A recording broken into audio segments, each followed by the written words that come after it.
Hello everyone. So I sort of live in a bit of a weird world, and ironically, and I get this question a lot, I'm doing a PhD that's totally unrelated to the career that I've kind of fallen into. But as a result, I sort of have picked up a few interesting things along the way.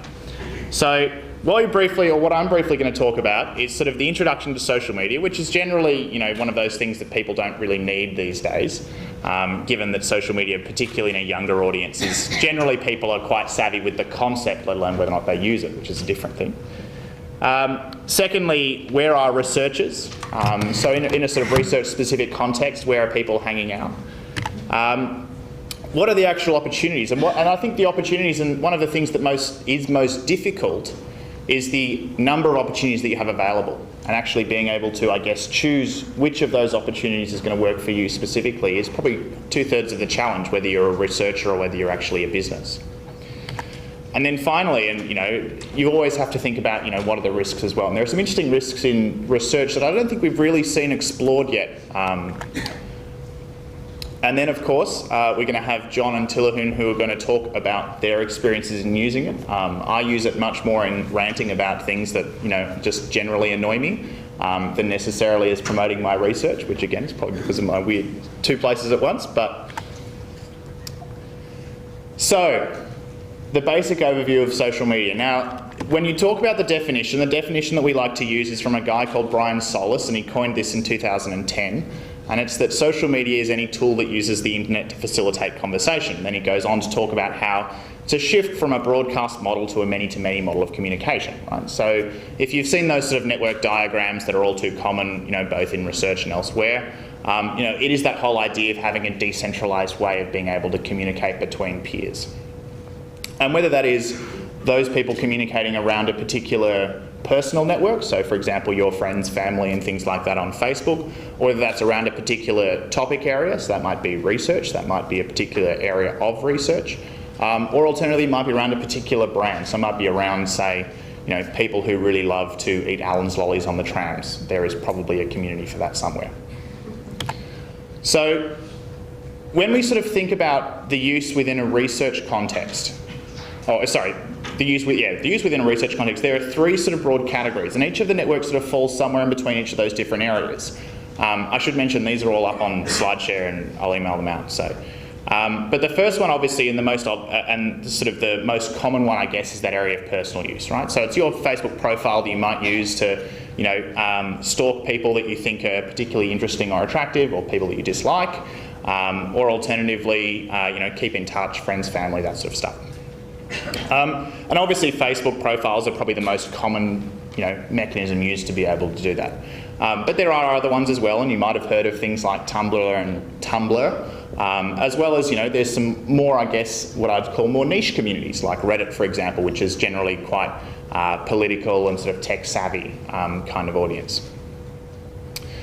Then you have the actual use between researchers. And this is probably the first thing that people really think of when you're talking about social media within research, is the capacity for people to be able to network within a research topic area or within research as an actual field of study and work. And so that might be through, for example, an actual specifically internal network. So some of you might have seen or used Yammer, which is kind of like in private Facebook, I guess, for one of an easier way to describe it. Or alternatively platforms like academia.edu or ResearchGate and things like that are sort of moving from that ability to be able to both list the publications that you have, but also kind of discuss and become I guess a subject matter expert in the area that you actually do some form of research. There's been a big shift over the last 3 to 4 years towards actual journals and media outlets, and so I know Australian Doctor does as well in the primary healthcare space, towards having their own actual platforms, so having their own private communities. And so a good example might be, you might have seen Dr. Doc, which is the BMJ's sort of online community of doctors and researchers. And so there are those sort of more specific platforms as well, and then even further in the medical clinical sphere, you have things like Sermo that's literally designed to be Facebook only for health practitioners. And then the third area is in the use with the media or the public.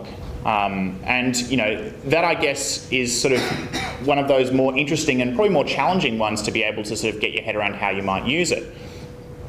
And that's because really the way that you can actually do that might be for all kinds of different things. And so if you think about, for example, the media, it's very different if you're trying to represent the research outcomes that you've produced in order to try and, say, get an article in The Age about it.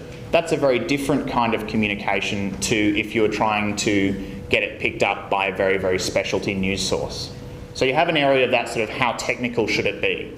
And then as well as that, of course, with the idea of the public, you do have things like, for example, the conversation, which is that sort of really interesting sort of, I guess, space in between, I guess, an owned media source and almost like a research outlet, like a journal of types, that can be quite technical.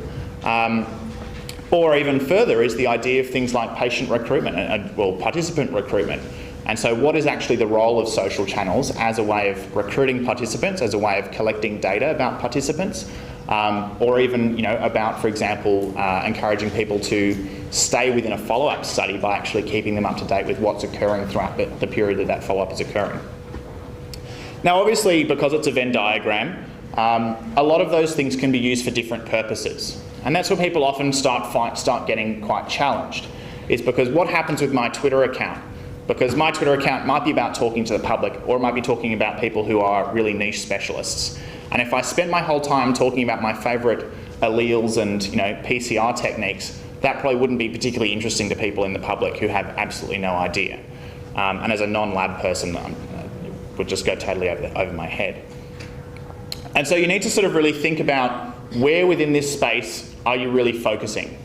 There's nothing wrong with something being multi-purpose and you sort of having multiple hats that you wear. That's part of human nature. But really, which of these areas are you focusing on, and sort of what are each of the different channels that you use? Where do they sit? Because you might have a blog that sits in one of these areas versus a Twitter account that sits in another, and that's totally okay as well. So from a sort of stats point of view, and again in research, it's always good to have a few stats. The latest, well actually no, it's not the latest, they released a new one a couple of days ago, but essentially, as we know, most people in Australia use the internet. And there is a slight decreasing trend as age increases, but it's not really that significant. The frequency that they use social networks, and so this study in particular was actually only looking at about 5 of the core social networks. They were looking at Facebook, Twitter, Pinterest, LinkedIn, Instagram, I believe. So roughly 34% of people didn't use social media at all.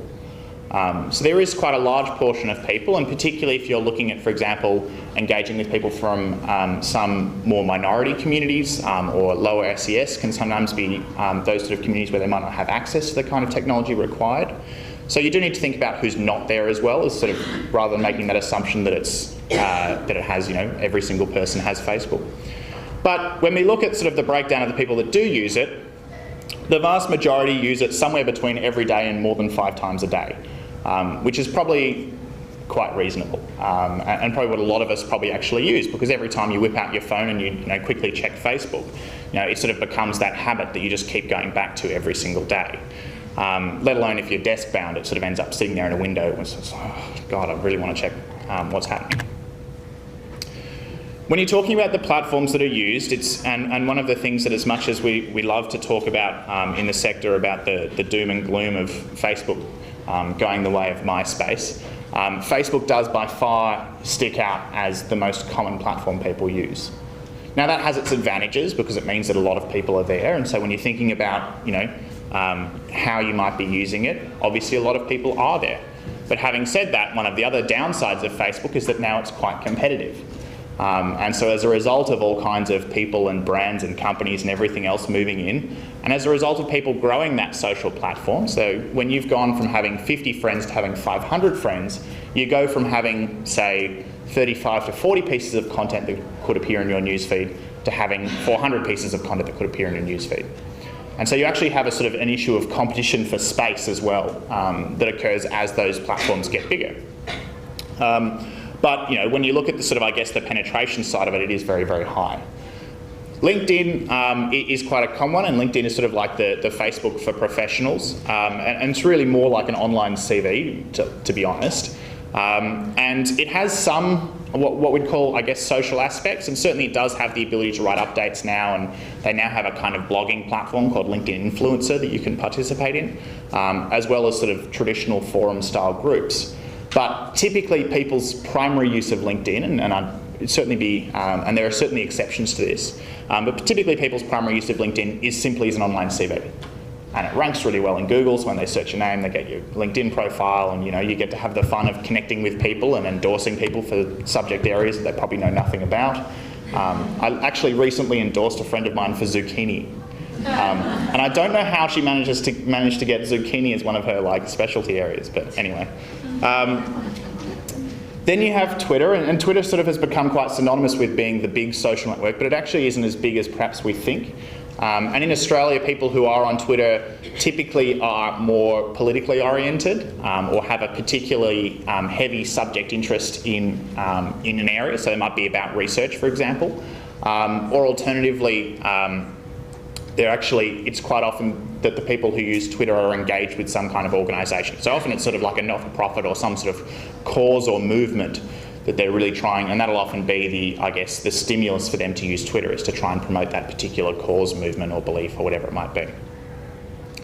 A lot of people have Google+, not many people use Google+, is the short version. And blogs are a challenging thing to try and tie down, because you can ask that question of, is a blog popular with just 20 readers? And the answer might be yes. If they're the 20 readers, and if that's 100% of the audience that you want to be seeing, that can be a fantastically successful blog. Of course, if you're writing a blog and your intended audience is every single Australian and you have 20 readers, that might be a little bit less successful. And so it can be very challenging to sort of talk about, and even now these days, how do you even really define a blog? Now that people like The Guardian and The Conversation and things like that kind of sit in that space between a news organisation and a blog, and then you have from the other side as well, you have people that were perhaps once, a grassroots blogger who now are sort of almost becoming a media representative themselves. And so you sort of have a bit of a shift there, and there's a sort of interesting interplay between the media and blogging at the moment. What we generally think about when you're talking about, which platform will actually work for your particular purpose, the two things that we often talk about is the idea of audience and activity. So audience being the number of people that actually use the platform, and activity being the number of times or the frequency with which they actually engage with it. So as an example, YouTube. It's very rare to find anyone who has not watched a YouTube video. It's excessively rare, and every now and then I have a couple of people in a session that have never watched a YouTube video. But it's it's far more uncommon to meet someone that actually comments on YouTube videos. Because when people have an opinion about a YouTube video, or they want to make a comment about it, or they want to discuss it with their friends, they copy the link and they put it on Facebook and they discuss it there. They don't discuss it on YouTube. And so I actually personally, professionally, I sort of ask the question of, is YouTube really a social network anymore? Or is it a very, very good content storage platform for video? But that sort of is where that interplay between audience and activity occurs. And so you do have some platforms, and so things like, for example, Tumblr is a platform where the audience is generally smaller, and it's generally skewed towards the 13 to 18-year-old female audience. But those who do use it are very, very highly active, and they'll go back there all the time, and they'll blog stuff all the time, and they'll comment with other people, and they'll actually repost each other's stuff, and it's a very, very engaged audience. Whereas you do have things like Google+, or everyone's favourite, that's the Flickr logo. Pretty much everyone's forgotten Flickr these days. Flickr is to pictures as YouTube is to videos. And Flickr generally doesn't get a lot of love these days beyond the politicians seeing it as a useful way to look social. And then you have, some of the more challenging ones. And so you sort of ask, where does blogging fit on this? And as I sort of said earlier, is that blogging can kind of fit anywhere. And anywhere on this graph might be a successful blog. Generally people would say that the bottom left is, usually unsuccessful. No one reads it, no one engages with it. That's usually seen as unsuccessful. It might not be. But, are you looking for something that just has a huge audience but no one really engages with it? Or are you looking for something that has a huge audience and people engage with it? Because as you get more of that engagement, it ends up costing you more time as well. So you have an interplay there between the amount of resources that you can actually dedicate in there as well. And then you have the question of sort of the more research-specific platforms. So academia.edu is an example. And so where does that sit in this sort of spectrum? And I would say that for different, for different research topics, for different research areas, for different locations, for different geographies, academia.edu probably sits somewhere different. And certainly my experience in talking to researchers is generally they're aware of things like academia.edu and ResearchGate, but again, like LinkedIn, it's primarily a platform for them to be able to have a place that sort of looks after where all of their publications are that they go to once a year when they have to do their reporting. And that sort of is often the core purpose of why they're actually using it rather than as a social platform. So where are they? I mean, some of the very sort of, I guess the low-hanging fruit of the space are things like PhD chat. So there's an Australian and a UK version of PhD chat, and the idea of it is that the UK version is once a week, and the Australian version is the first Wednesday every month. And people get together and they talk about a particular topic area about research and about PhDs in general. You don't have to have a PhD to participate. And they often have those really interesting topic areas. It's a good opportunity to network and discover other people. In a PhD context, it's a good opportunity to try and get a bit of motivation because everyone's always running behind. But there are those sort of channels, and the PhD chat is probably the most general example of that within research. Whereas you might find that there might be an actual disease-specific or a sort of a subject area specific Twitter chat or other sort of forum as well, a different community. There are a lot of research-related blogs, and they're all sorts of things, ranging from things like the School of Public Health's blog, which is obviously on behalf of the university and the school, to individuals who are sort of, researchers who of varying degrees of people that you might know. A good person to check out is Inga Mewburn, who's known on Twitter as Thesis Whisperer, and that's her blog as well, who's an ANU academic and very, very, very savvy in this space, and really well worth checking out. But from a sector-specific point of view, and people say, how do I find the things? And the answer is, well, see what everyone else is doing. Find the people who are smart and intelligent, in your area who also use social media and see what they do. And that'll often be where you'll sort of discover, oh, there's actually a Twitter chat for X, or there's actually a platform for Y. And it's through actually kind of, I guess, that sense of networking and following the people that are more well known. So this is an example of the PhD chat. A good question, why does feedback hurt sometimes? As well as, and also on that hashtag, people also post, obviously because it's in use beyond just the two times that people are chatting, sort of, I guess, in a synchronous environment. People might post jobs, they might post interesting articles they find, and their own blog posts and things like that. And they sort of have, the UK version has sort of like a published roster of who's looking after it and what the general topic areas are. So what are the opportunities? The first opportunity is definitely being able to learn stuff and access experts. And it's kind of cool to be able to go, oh, I'll just tweet so-and-so and he'll probably have an answer for that. And there have been a number of times when my clinician friends have asked some bizarre question about, particularly in critical care, some bizarre question about which drug you should give for X, Y, Z with a contraindication for A, and you'll just go, oh, just tweet so-and-so about it. And 10 minutes later, you've got some answer from a critical care expert. It's actually really useful like that, kind of cool. Motivation, as I mentioned earlier, disseminating research findings, and we'll get back to that in a minute. Building collaborations locally and globally, and there have been a number of cases where people have started to build multi-centre trials as a result of initially connecting through these kind of channels and discovering that you have synergies.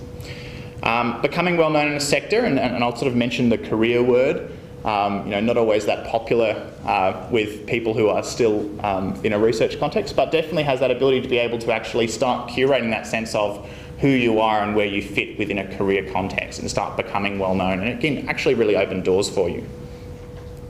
And of course the other side of it is actually just the social opportunities of meeting people with similar interests, and that sort of should never be forgotten.